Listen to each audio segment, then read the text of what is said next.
तो इस लेक्चर में हम लोग पढ़ने वाले हैं सर्किट थ्योरी। देखिए सर्किट थ्योरी में तीन अलग अलग जैसे रेजिस्टेंस है, इंडक्टेंस है, तो इन सब का कॉम्बिनेशन आता है, जिसे कहते हैं हम LCR थ्योरी। तो सबसे पहले आप L, C और R इन सब को इंडिविजुअली पढ़ेंगे हम लोग, है ना। इन सब को सबसे पहले हमें इंडिविजुअली पढ़ना है। जैसे मैं कहूँ कि सबसे पहले हम प्योर रेजिस्टेंस लगा करके देखें कि उसका फेज़र डायग्राम और वेव डायग्राम कैसे बनता है। जितने भी ये रेजिस्टेंस और इंडक्टेंस और कैपेसिटेंस है, इन तीनों को अलग अलग एक सर्किट में लगाया जाएगा और फिर अलग अलग इंडिविजुअली दोनों का एक फेज़र डायग्राम और वेव डायग्राम दोनों ड्रॉ करके देखेंगे। तो सबसे पहले यहाँ पर हम लोग लेंगे यहाँ पर pure resistance, pure resistance in circuit, यानी सर्किट में सिर्फ रेजिस्टेंस लेना है। तो कोई एक सर्किट बना देते हैं और इस सर्किट को हमने यहाँ पर करंट की सप्लाई दिया, वो भी ऑल्टरनेटिंग करंट। यहाँ पर जो पोटेंशियल होगा वो कितना होगा, V = V0 sin ω t। Clear. ये रेजिस्टेंस R है। अब ऑल्टरनेटिंग करंट है तो इसमें करंट का डायरेक्शन तो हम डिसाइड कर नहीं सकते, तो किसी एट इंस्टेंट पर हम इसका डायरेक्शन मान लीजिए ये ले लेते हैं I, ये हो गया I। अब अगर इसमें किरचॉफ लॉ लगा दें, लूप लॉ, है ना, so according to Kirchhoff law,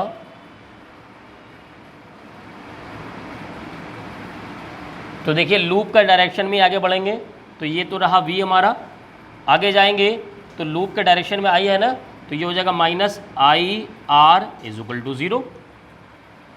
अब यहाँ से देखिए V = क्या आ सकता है, IR। I की वैल्यू यहाँ से क्या आ जाएगी, V/R, है ना। देखिए V की वैल्यू हम यहाँ से लिख सकते हैं V0 sin ω/R। इसको मैं ऐसे लिख सकता हूँ I = I0 sin ω/t। कैसे, यहाँ पर मैंने यहाँ पर मैंने लिया है I0 = V0/R। ये I0 V0 है क्या, ये एक्चुअल में I0 जो I0 है ये है peak value of current. Alternating current क्या करता है, फ्लक्चुएट करता है। फ्लक्चुएट करने में जब पीक वैल्यू जाएगा वो होगा I0। ऐसे ही पोटेंशियल भी फ्लक्चुएट करेगा, तो जो पीक वैल्यू होगा वो होगा V0। आगे बात करते हैं। देखिए हमारे पास दोनों इक्वेशन आ चुकी है। एक इक्वेशन है I = I0 sin ω/t और दूसरा देखा जाए तो V = V0 sin ω/t। अब सबसे पहले आपको ये चेक करना है, कि इसमें फेज़ डिफरेंस कितना है। बात आती है फेज़ की, फेज़ क्या होता है। तो देखिए ये तो साइनसोइडल वेव का इक्वेशन है।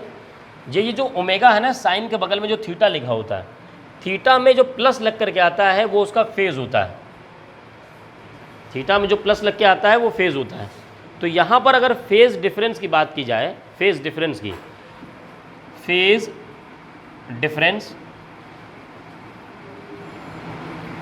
तो देखिए फेज़ तो होगा जो साइन के साथ लगा है।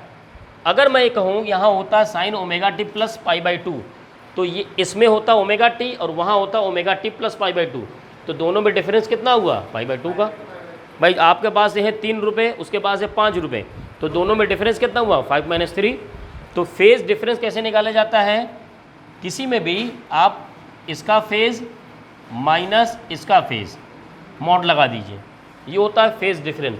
और यहाँ पर दोनों का फेज़ ω/t है तो ये क्या आ जाएगा, 0।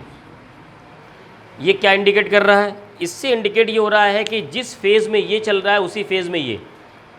इसको ग्राफ के मीडियम से हम लोग समझेंगे, वो ज़्यादा क्लियर होगा। देखिए अगर ग्राफ में एक साथ ड्रॉ करें तो इसका हमें ड्रॉ करना चाहिए phasor diagram.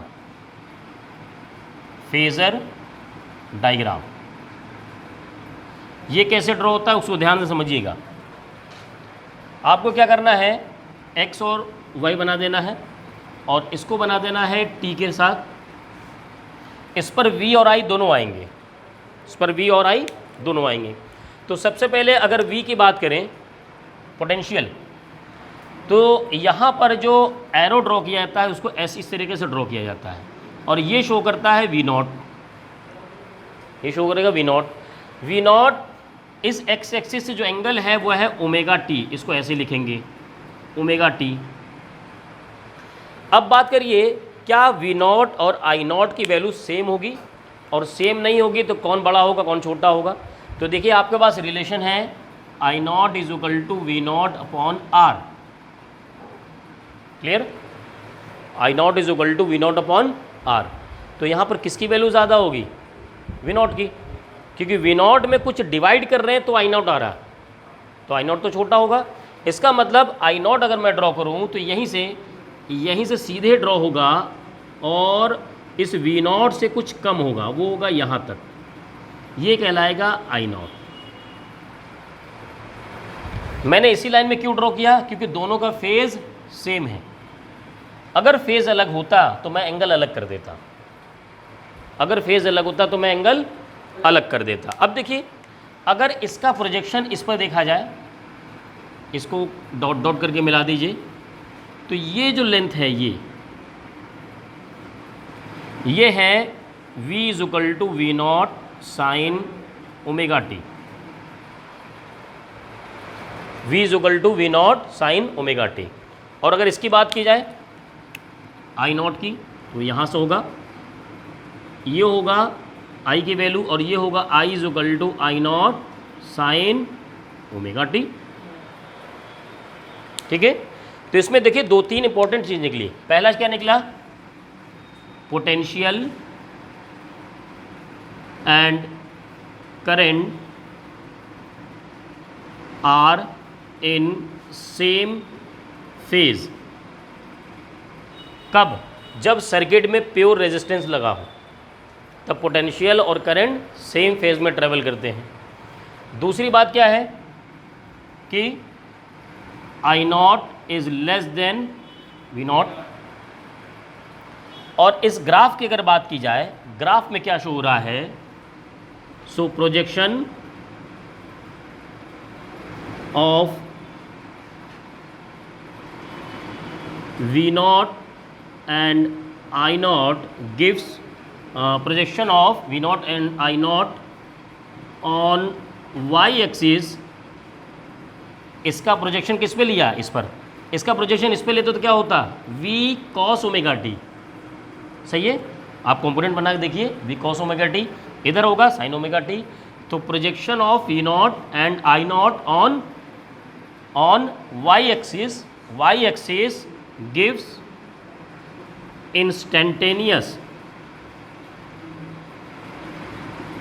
Instantaneous potential and current. Clear, बात समझ में आ गई। ये है फेजर डायग्राम। अभी मैं आपको वेव डायग्राम भी ड्रॉ करके दिखाऊंगा, पहले नोट कर लीजिए, उसको भी ड्रॉ कर लेते हैं।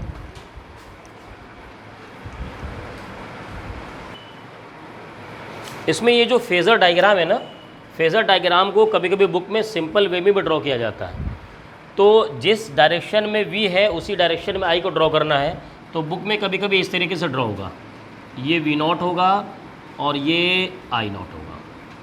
ये क्या है, ये सिंपल वे है, इससे छोटी लाइन बनाना और एक ही डायरेक्शन में बनाना। तो इसको भी ड्रॉ कर लीजिए, ये सिंपल वे में है, ठीक है। उसके बाद अब हम लोग ड्रॉ करेंगे वेव डायग्राम।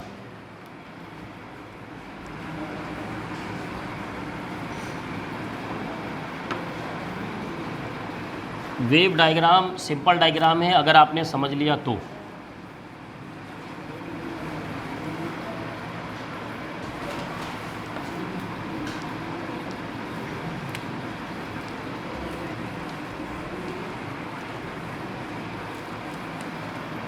चले,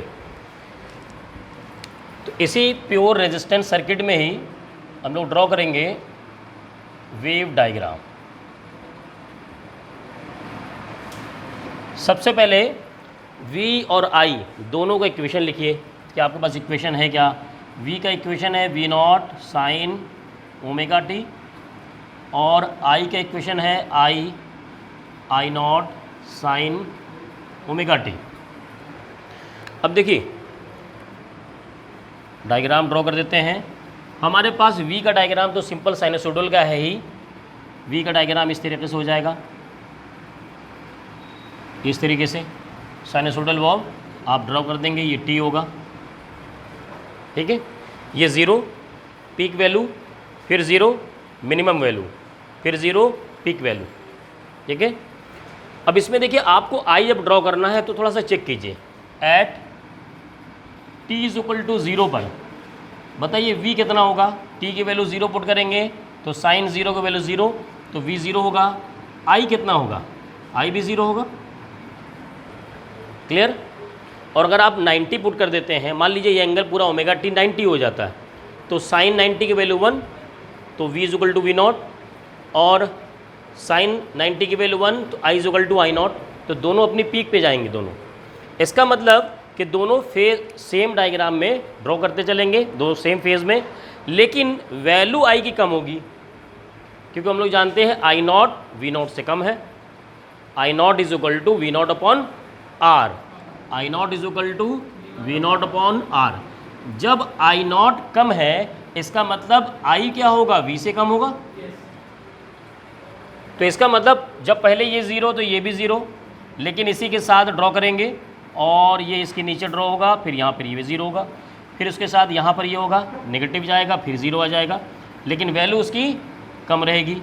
तो ये जो डॉटेड लाइन से ब्लू कलर से है वो किसकी वैल्यू में है, आई नॉट, ये i है, तो i is equal to I not sine omega T, और ये है v is equal to V not sine omega T potential, ठीक है। नोट कर लीजिए, ये वेव डायग्राम हो गया। नीचे नेक्स्ट इज प्योर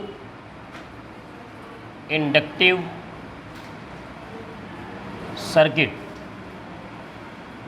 ध्यान दीजिएगा, पिछली बार तो सिर्फ रेजिस्टेंस था, हमने रेजिस्टेंस को लेकर के v और i के इक्वेशन बनाया, दोनों में चेक किया कि दोनों का फेज़ सेम है या अलग अलग है, और उसके बाद हमने दो डायग्राम ड्रॉ किए, एक था फेज़र डायग्राम और दूसरा था वेव डायग्राम।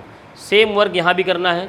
सबसे पहले हम लोग एक सर्किट बनाएंगे जिसमें इंडक्टर ले लेंगे, तो ये हो गया इंडक्टर।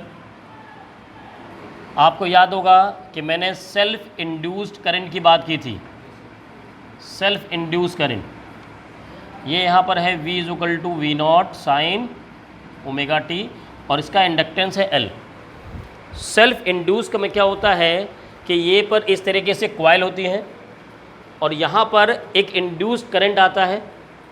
जब इसमें करंट फ्लो किया जाता है तो आप किसी एक इंस्टेंट पर, यहाँ पर मान लीजिए करंट I फ्लो हो रहा है, तो इसके अंदर क्या होगा, सेल्फ इंड्यूस करंट आएगी, जिसको मैंने एग्जांपल दिया था कि मोटिवेट होता है अपने आप खुद से, और जब मोटिवेट हो जाता है तो अपने कॉज का ही अपोज करता है। ये इंड्यूस किसकी वजह से हुआ, इसकी वजह से, तो क्या करेगा, इसका अपोज करने लगता है। तो इसका अपोज कैसे करेगा, इसके अपोजिट डायरेक्शन में करंट को फ्लो करा के। क्लियर है।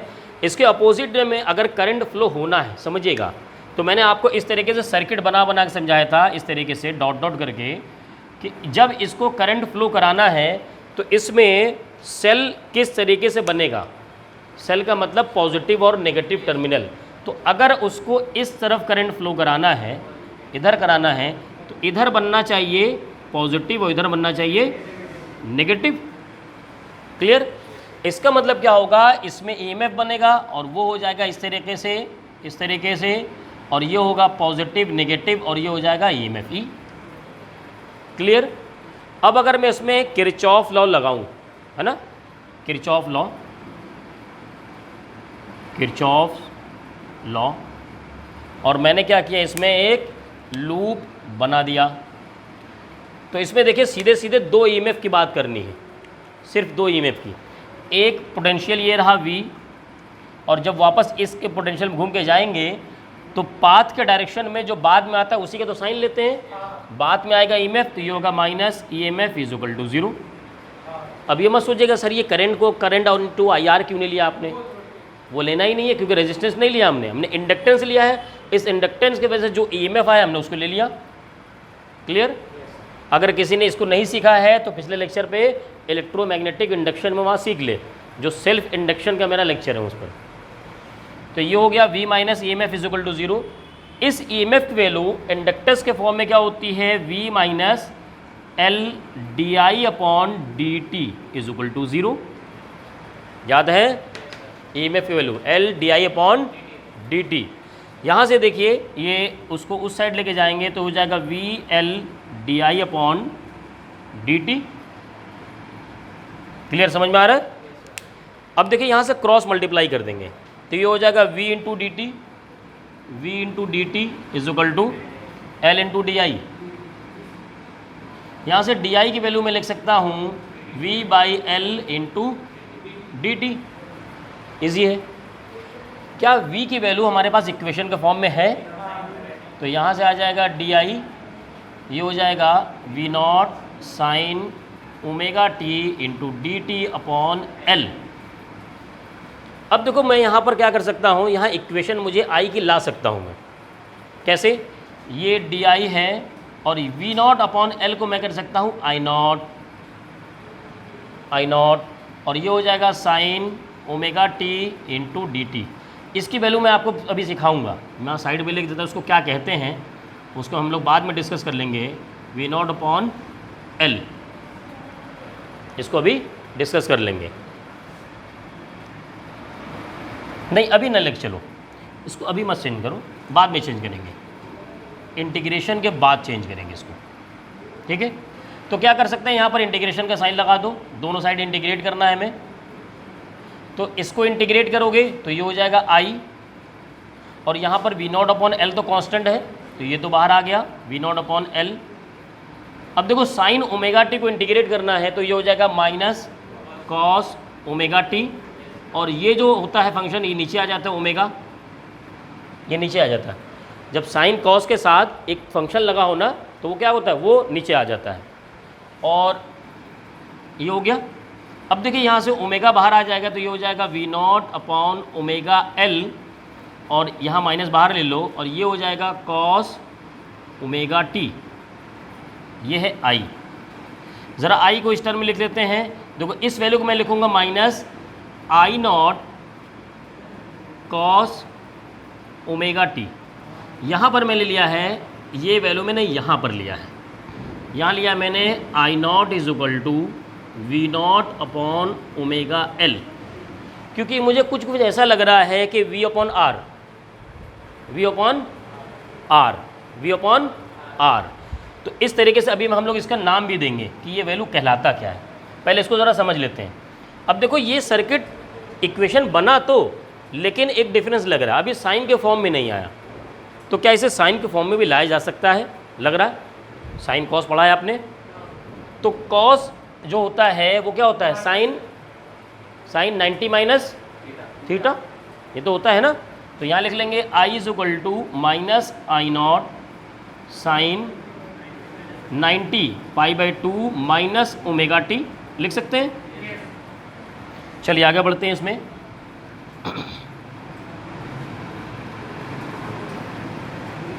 अब देखिए ये माइनस को अगर मैं अंदर लेके चला जाऊं तो क्या बन सकता है, I is equal to I not sine, ये आ जाएगा पाई बाई 2 तो इधर हो जाएगा, ओमेगा टी प्लस हो जाएगा, माइनस से मल्टीप्लाई कर देंगे तो ये हो जाएगा omega t minus pi by 2। हमारे पास इक्वेशन आई का आ चुका है। ज़रा इसको कंपेयर भी कर लो V से, V is equal to V not sine omega T. अब देखिए फेज़ की बात करते हैं।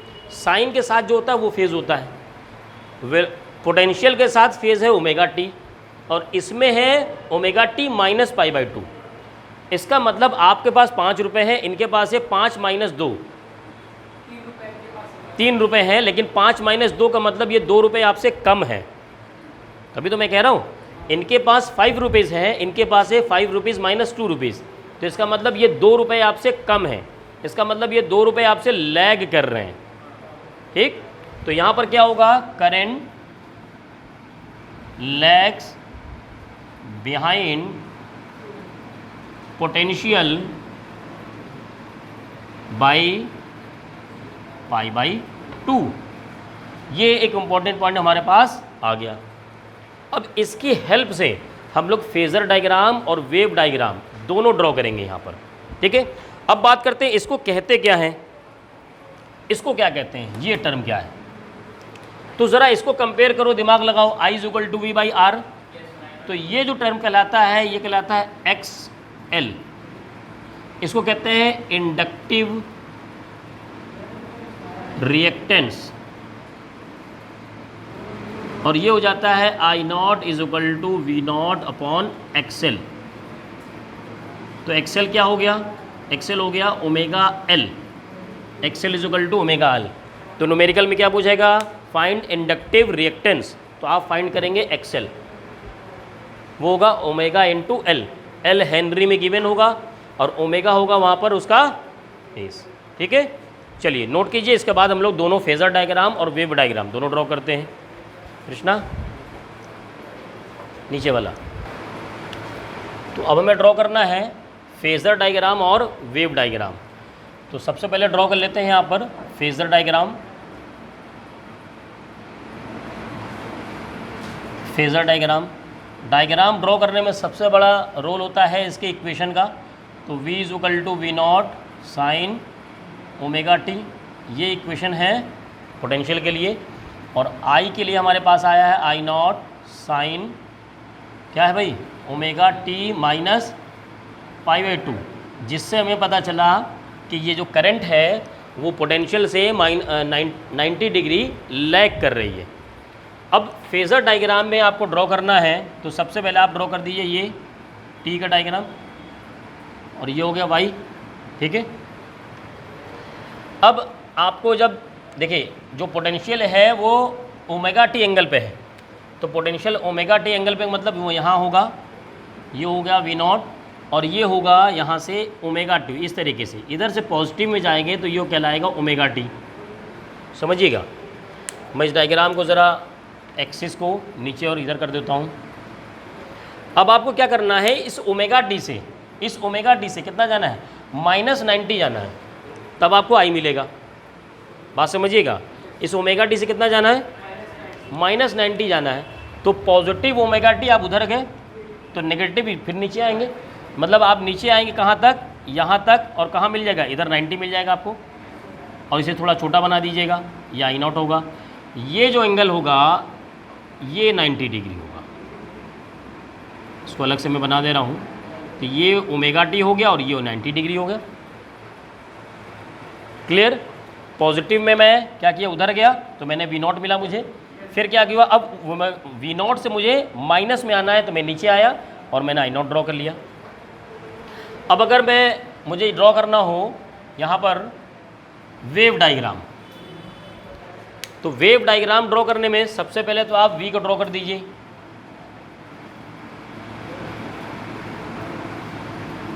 ये वी ड्रॉ हो गया। अब आपको चेक करना है कि जिस टाइम ये स्टार्ट हुआ, टाइम t 0 पर, वो उस टाइम v कितना था और i कितना था। तो अगर चेक किया जाता है at t is equal to 0 पर v की वैल्यू कितनी आएगी, t 0 रखिए तो v 0 हो गया। लेकिन यहाँ पर t इज इक्वल टू 0 रखेंगे तो यहाँ होगा साइन माइनस पाई बाई 2, यानी ये होगा i की वैल्यू -1, साइन 90 की वैल्यू 1 है ना, साइन माइनस थीटा जो माइनस साइन थीटा, तो i की वैल्यू क्या आएगी, -1। इसका मतलब जब ये 0 है तो ये कितना है, -1, और पीक वैल्यू 1 तक लेके जाते हैं भाई, क्लियर है। -1 का मतलब यहाँ आई नॉट है, ये लेके चलिएगा, मतलब ये माइनस आई नॉट है एक तरीके से, मतलब ये नेगेटिव में पीक वैल्यू होगी।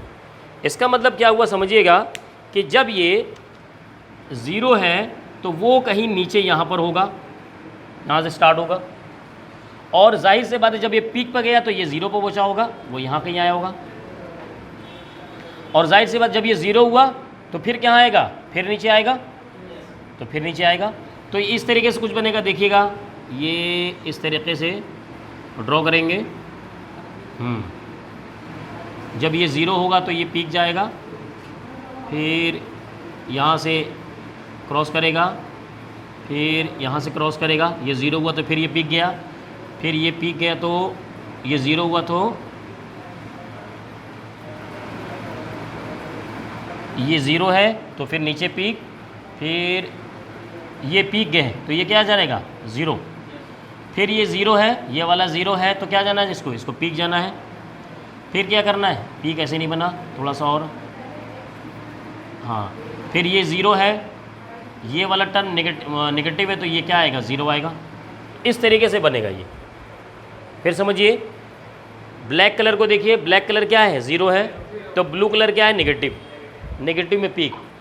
फिर जब ब्लैक कलर पॉजिटिव होगा पीक पे जाएगा तो ये ज़ीरो पे जाएगा। फिर ब्लैक कलर जब ज़ीरो होगा तो फिर से क्या होगा नेगेटिव पे आ जाएगा। ठीक है, बात समझ में आ गई। चलिए ड्रॉ कर लीजिए इसको। अब यहाँ पर इसको लिख भी दीजिए,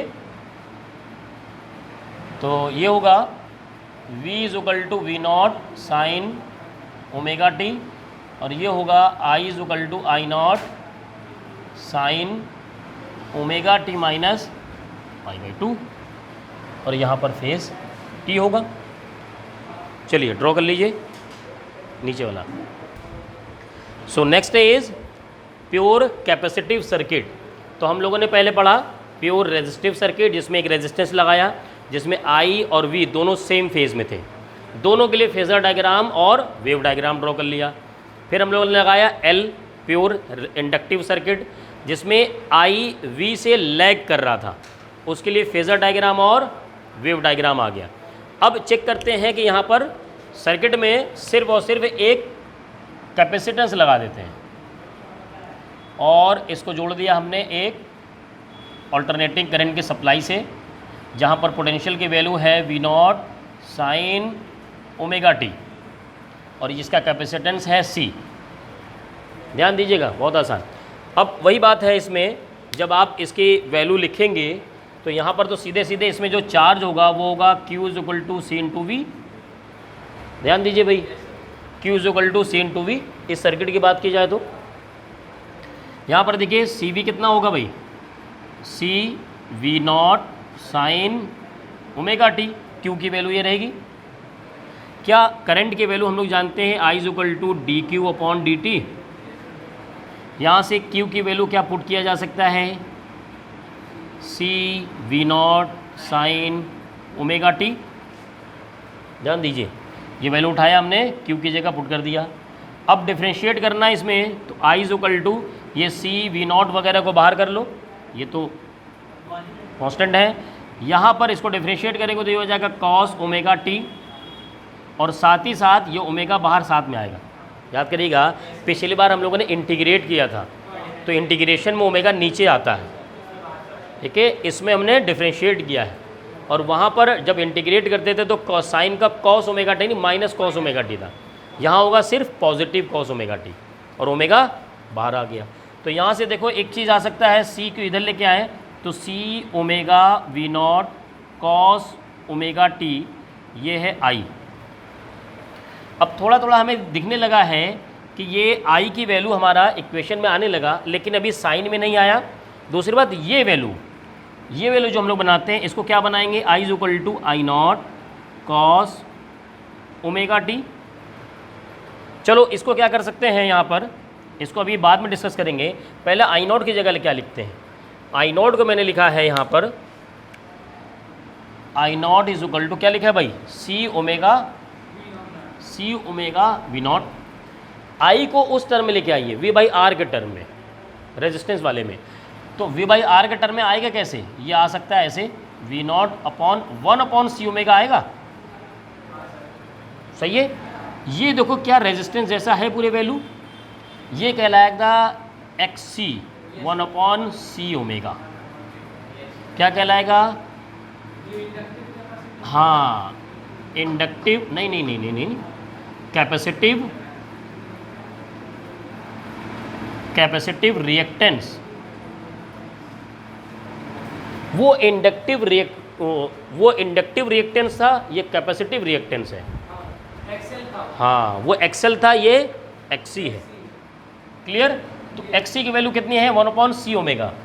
एक्सेल की वैल्यू थी ओमेगा L, ठीक है। और पहले वाले में जिसमें रेजिस्टेंस है उसमें तो कुछ लगाने की ज़रूरत ही नहीं थी। अब ये तो डिस्कस हो गया। अब हमें क्या करना चाहिए, हमें ज़रा इसको साइन में लेके आओ। साइन में लेके आने के लिए इसको साइन 90 प्लस थीटा भी कर सकते हैं, साइन 90 माइनस थीटा भी कर सकते हैं। मैं यहाँ प्लस करूँगा क्योंकि पहले से ही मेरे पास ओमेगा टी पॉजिटिव है और मुझे बनाने की ज़रूरत भी नहीं है। तो मैं यहाँ सीधे लिखूँगा इसको I is equal to I not sine omega T plus 90 यानी π/2। क्या इक्वेशन I का आ चुका है, और V का इक्वेशन हमारे पास जरा कंपेयर करने के लिए मैं लिख लेता हूँ यहीं पर V not sine omega T. अब देखिए इसके पास 3 रुपये हैं, इसके पास 3 + 2 रुपीज़ हैं, तो वो क्या कर रहा है, π/2 लीड कर रहा है ना। तो करंट, हाँ, is leading with potential by π/2 angle. ठीक है, अब हम लोग इसका यहाँ पर फेजर डायग्राम और वेव डायग्राम भी ड्रॉ कर सकते हैं। एक चीज़ और, इसका जो कैपेसिटिव रिएक्टेंस और इंडक्टिव रिएक्टेंस, इनका यूनिट क्या होगा, तीनों का ओम ही होता है, क्योंकि इस तरीके से बिहेव करता है कि जैसे V/R, V/XL, V/XC, तो क्या होगा, XC का यूनिट होगा ओम और XL का भी यूनिट होगा ओम। तो वहाँ पर भी लिख लीजिएगा उसको। ठीक है, चलिए नोट कर लीजिए, उसके बाद दोनों डायग्राम ड्रॉ कर देते हैं। सो नेक्स्ट इसमें ड्रॉ करना है हमें phasor diagram. Phasor diagram draw करने में सबसे पहले आप इक्वेशन देखिए, V is equal to V not sine omega t, दूसरा I है I naught sine omega T plus π/2, यानी वो I इससे लीड कर रहा। तो यहाँ पर फेजर डायग्राम में आपको अगर V नॉट ड्रॉ करना है तो आप इस तरफ ड्रॉ करेंगे, ये होगा V नॉट और ये हमारे पास हो गया ओमेगा टी। अब इसी से आगे बढ़ जाना है I नॉट के लिए, तो यानी हम ये जब इधर बढ़ जाएगा तो यहाँ चले जाएगा, ये हो गया I नॉट और यहाँ से हो जाएगा 90 डिग्री। ये हो गया इसका फेजर डायग्राम। ठीक है, अब इसमें ड्रॉ करते हैं वेव डायग्राम। तो वेव डायग्राम तो सबसे पहले आप पोटेंशियल का बना ही दीजिए सीधे सीधे इस तरीके से, और आगे भी बना सकते हैं आप। अब बात करते हैं कि जब ये ज़ीरो है उस वक्त I की वैल्यू कितनी होगी। At t is equal to 0 पर V की वैल्यू 0 आएगी ना, साइन 0 की वैल्यू 0 तो 0 हो गया। लेकिन उसकी वैल्यू क्या होगी, I की वैल्यू देखिए, साइन यहाँ पर जो 0 हो गया, साइन 90 की वैल्यू 1, यानी ये +1 आएगा, और +1 से आप I नॉट में मल्टीप्लाई कर देंगे तो पॉजिटिव जाएगा। पिछली बार क्या था, नेगेटिव जा रहा था, यानी जब ये 0 है तो ये पॉजिटिव है, यानी ये 0 है तो ये कहीं पॉजिटिव यहाँ पर होगा। ठीक है, तो जब ये पॉजिटिव है तो कैसे स्टार्ट होगा, फिर ये इस तरीके से स्टार्ट होगा और यहाँ से ट्रैवल करते हुए इस तरीके से जाएगा, देखिए यहाँ पर, और ये इसके मिड पॉइंट से पास करेगा, इसे बनाएंगे, और एक कंप्लीट होने के बाद देखिएगा इसमें, जब ये 0 है तो ये क्या है, अपने पीक पर है, जब ये 0 है तो क्या है, ये अपने पीक पर है, इस तरीके से पास करेगा। क्लियर, समझ में आ गया।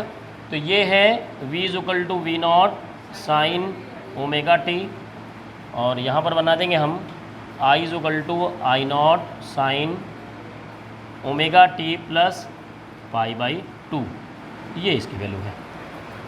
ड्रॉ कर लीजिए, समझ में आ गया होगा। चलिए नोट कर लीजिए।